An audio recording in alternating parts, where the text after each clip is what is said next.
Welcome to a very special rendition of the Game Addicted Show. I cannot tell you enough how excited I am about today's show. Something um, I've been planning for a while, something I put a ton of work into. Um, a little background is this whole. Let me adjust my camera here as we're talking here. This whole getting on the internet, talking, to you guys, started even streaming. This actually started a few years ago. I had this idea in my head. I'm a little background myself. I'm a massive college football, um, advocate. I guess you could say.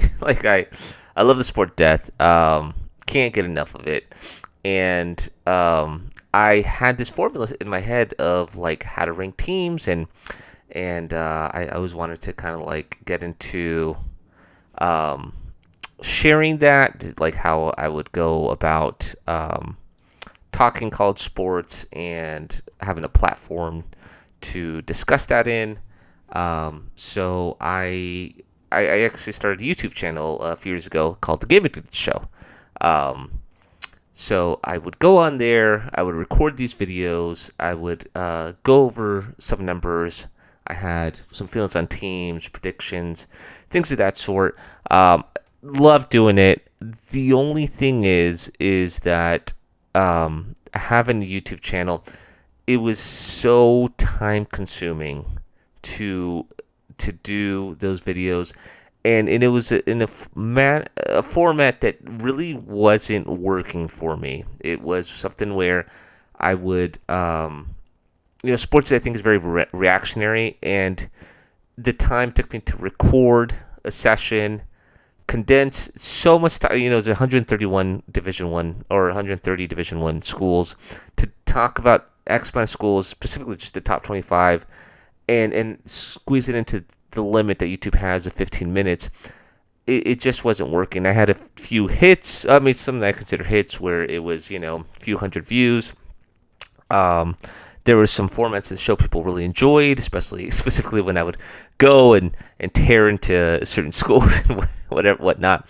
But anyways, eventually, life got in the way, became a dad, which I absolutely love, and I would never, want to take a moment away from that. But that being said, it just wasn't something I can maintain, and for the amount of work I put into it, I wasn't getting the results I was hoping for out of that channel.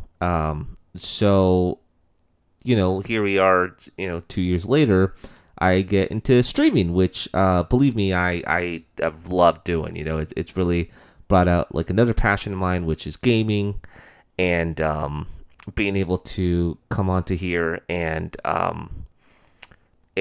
do that.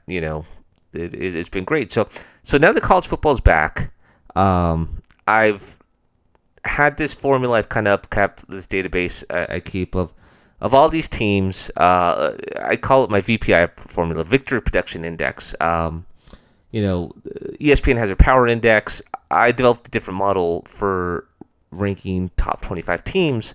So my channel, I would cover that, and I think I wanted to bring those discussions over to a platform like this where there are no time constraints. It is free flowing.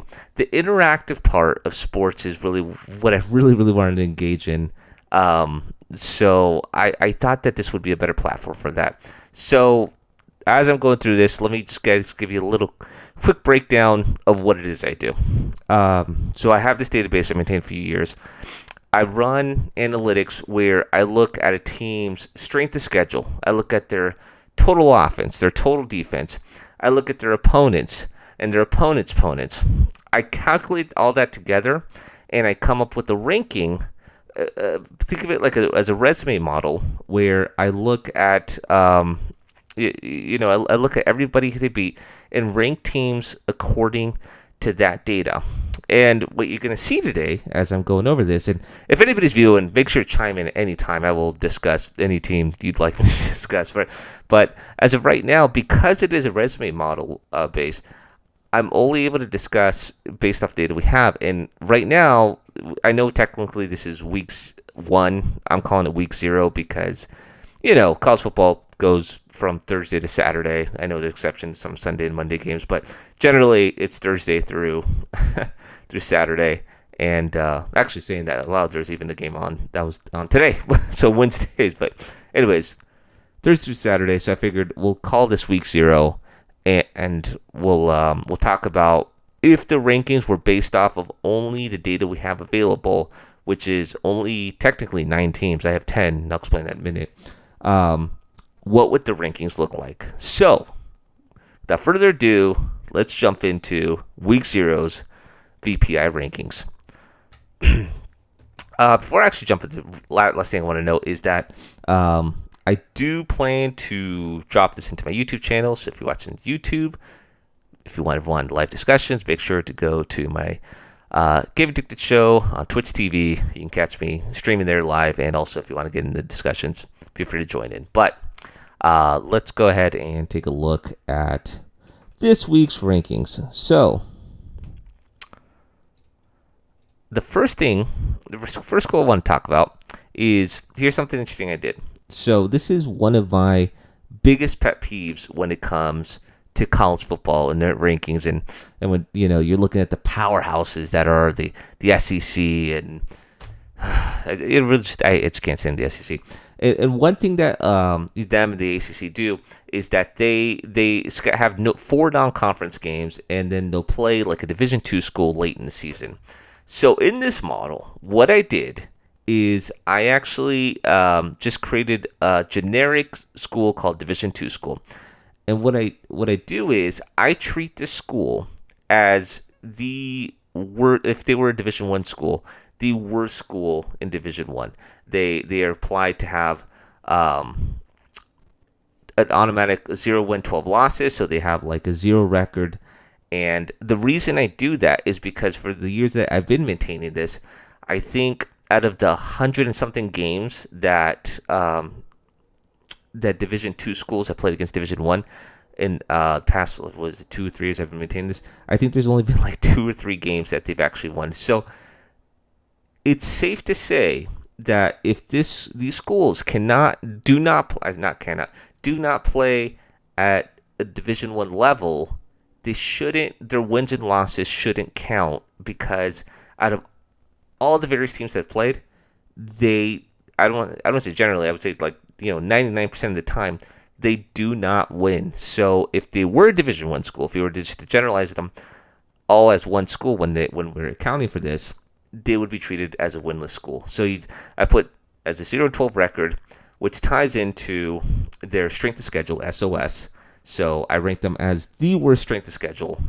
And I rank them, right now they're ranked 10 because there's only 10 schools available, or that we're calculating from week 0. But I call it strength of production, which is a calculation of a team's total offense and defense. So they're at the bottom. So they are the worst ranked team in every category. So what happens is, if you beat this school, so if you are in this case, this school, San Jose State beat a Division II school. I don't even know who they were. Honestly, I don't keep track of that because I only keep track of Division I schools. San Jose State gains nothing from this win. They don't get hurt, but they don't gain anything. It's no different than having like a bye week, essentially, right? So, it's really designed to not reward teams for adding an extra win when they're not playing anyone worth playing. So that's the way we're treating this. The number you're seeing here, it's on a scale of a ratio of 1, so or an absolute value of 1, I should say.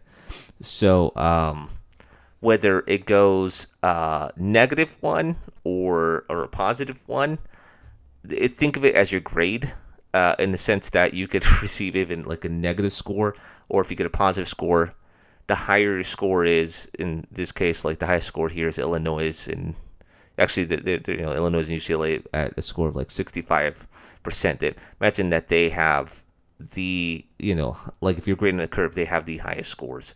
So that's how these rankings are calculated. So One thing to note with strength of schedule, I mentioned this earlier. Strength of schedule includes your opponents and opponents' opponents. So since only one game has been played, this isn't giving us complete data because we're only reporting on one opponent, not your opponent's opponents. You haven't played more than one, or your opponents haven't played more than one game, so there's no way to measure that. So that's why these ranks are completely skewed. But if you were to rank just on data we have right now, any Division II school would be considered the worst school, right? Next, rank number 9, top 10, only by default, would come in University of Nebraska. Now, this game was tragic to watch. I have a great friend who is a massive Nebraska fan. So I sat there and watched the game this past Saturday, and my goodness, the score was nowhere near as close as the final scoreboard show. I mean, I'm so sorry, buddy. I don't even want to say your name on the internet here, but I was rooting for you guys. I really was. But yeah, if you don't include Division I school right now, Nebraska would be considered the worst ranked team in the nation out of 9 available teams to rank on. So again, it shows the strength schedule not bad because they played Illinois, but and we'll get into that in a second. And then their strength of production, which is looking at Illinois's total offense and total defense, would give them a strength of production of 6. So something to look into. But okay, so as of now, Nebraska, technically a top 10 team if we're doing this format, but also the worst team. Next, let's talk about Hawaii. Now, for you guys on Twitch, on YouTube, I'm notorious for letting everybody know how biased I am, but I am a massive UCLA fan. A big part of why I started this because of the lack of respect that takes place in the Pac-12, because I do believe it's a way better conference people ever give it credit for. So part and reason I even created this database was to show just that. So yeah, Hawaii, obviously, not a great team. I know they were bowl eligible last year, and with Todd Graham's there and rebuilding that program, I mean, that's a great year at Arizona State. We'll see what happens. Hawaii, I think he's basically rebuilt like every program he's ever been to. I think Rice, he had took him to a bowl game or something his first season, or I think it was just like a one and done. And then I know he did that with San Jose State. He rebuilt, and was it Pittsburgh he was at for like one season? The players got really upset before he went to Arizona State. And Arizona State, he won his division like a second year there, I think, with the South Division. But yeah, I don't, Hawaii on the way up. Ranked number 8. Again, we only have data on one team, which is UCLA. Strength schedule. You're going to see strength schedule be tied across the board because everyone's record is either you won one game or you lost one game, it's going to be the same strength of schedule. So it's a tie for 4th place, essentially.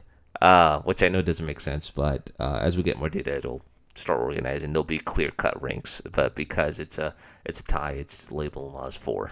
And again, strength production, as you can see here, difference is that because UCLA's offense was, and defense as a whole was more potent than Illinois. That's why I see the rank of 6 versus the rank of 3. So on paper, that's why Hawaii is ranked above Nebraska, because UCLA overall performed better. Not because they both have the same strength of schedule, but it's the performance UCLA that puts them at a higher rank. So I'm only highlighting. I'm not going to go into this much detail like in following weeks as I do these streams, but I'm only highlighting that so you can see all the little details of what calculates these scores. Next is New Mexico State, ranked at number 7, and they played against UTEP. Again, the reason they get ranked higher than Hawaii and Nebraska is because UTEP had an overall better production when it comes to total offense, total defense, ranked number 2 here. So that's why they are in the better column. higher rank column. And this is where it's going to get interesting. So let's jump into our next ranking here with UConn. So UConn, the reason they're the highest ranked team with a loss out of these eligible, four teams that are eligible of in these rankings here, is because they played against Fresno State, and Fresno State overall had the best production. So since considering they all have the same loss record or overall record, what differentiates these rankings, so you could kind of understand more, is that San Jose State played against the best, team with the total offense, total defense. So that being said, you might be thinking, okay, so if San Jose State is the best of the worst, that would mean Fresno State would be ranked, number 1 overall off these rankings because they had the best production. Not so fast. Again, this is a resume-based model. It's not based so much on your production, but it's more on who you beat. Basically, the resume of your opponents that dictate where you should be ranked. And the reason I go about it this way is because essentially every time you hear any analyst on whether Fox, ESPN, whatever aspect, the way they justify a team is essentially based off on who they beat, what conference they play in. So if those are the terms they're going to use, I wanted to base this model the same way. So you would think that because the production was so great, that's why Fresno State should be ranked higher. What actually has happened here, even though Fresno State is ranked above these lost teams because obviously they won, so any team with a win would be ranked higher than a team with a loss. But the reason they're ranked at the bottom of these 4 teams with a win is because the production of UConn was the worst. So this will give you some insight into why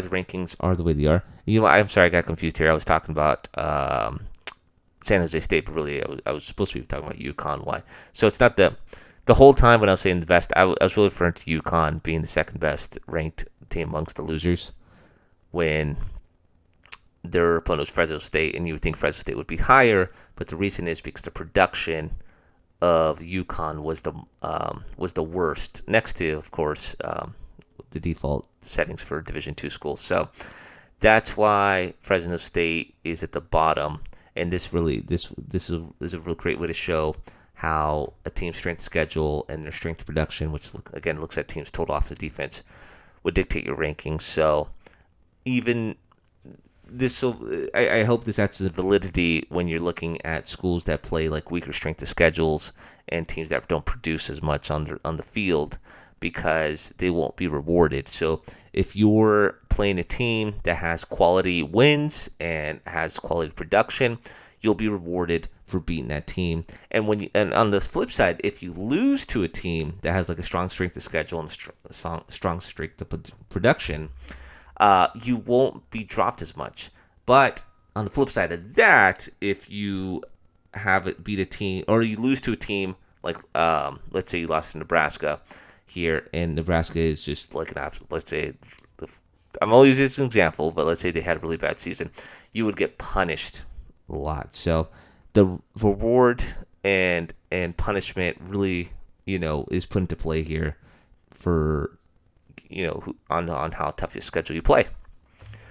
So with not much of a difference here, actually no difference at all. It must be like a fraction of a percent, which is why UTEP here is ranked number 3 overall. It looks like their strength production is maybe just a hair better that New Mexico State played than UConn. So for that reason, that's why, just a barely edging out Fresno State, UTEP would be ranked number 3 in this week's VPI rankings. Let's talk about my favorite team, UCLA. So we saw Fresno State ranked number 8, 7. Strength production of Hawaii overall was ranked number 5, and that is why UCLA overall is ranked number 2. So let's talk about that.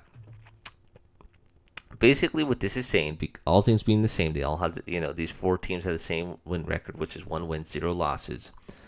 What's going to differentiate is the production of Hawaii. And Hawaii, out of all the teams that played, which is only 8 teams, they had combined the best total offense, total defense of that would rank them 5th. So they were the 5th best team in that, right in the middle.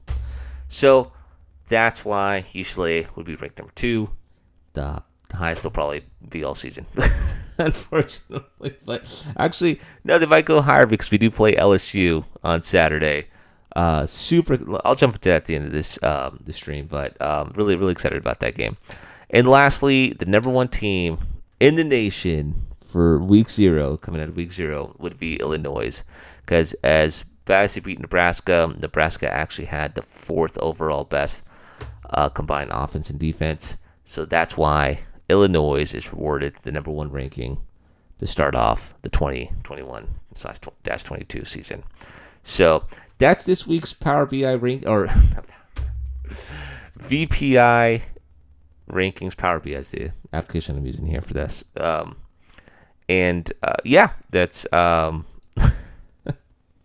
that's a quick refresher on what we're doing this week. So man, this stream only went for 20 minutes. It's pretty good. So going into the predictions, there isn't any. This is again a resume-based model. It does not predict anything. So it's really only look to see what a team has accomplished. Unlike the power index that ESPN uses, that's actually a predictive model. So this is a resume-based. So yeah, this is VPI rankings. Really excited to see as we get more data in how they shake up, and what you'll see in the first few weeks, as teams are starting to get going, these rankings get crazy. But what you will find, especially when we get close to the College Football Selection Committee, every year I've done this, it is pretty damn close. I think it was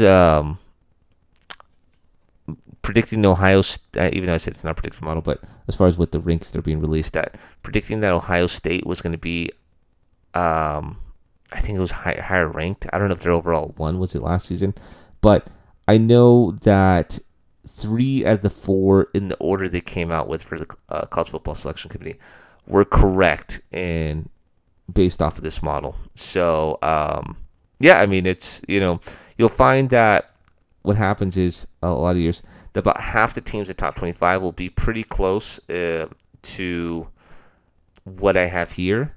And then you'll find teams specifically from like the American Athletic Conference where the rankings where they have, on the USA Today polls and all that are wildly different as predicted here, which I really think really speaks to how underrated that conference is. But that is it for this stream here. I think I'll probably end this. I want to upload to my YouTube channel. So again, if you are on Twitch watching me live stream, check me out on YouTube. Give me, don't worry about it so much there. Really, what I really want to promote here is anybody on my YouTube channel that sees this and would like to engage in live discussions. I would rather have a model where people head over to my Twitch account, give me a follow there, and we could have live discussions of this, because I would love to talk live about college football on here and discussing these particular teams we want to look into, especially as we get more data. So, yeah, but that's it, guys. I really appreciate all the love and support, and we're going to give this a go week to week, and I will, we'll just give it a dry run. But thank you all for watching, and I will see you guys all next time. Good night, everybody.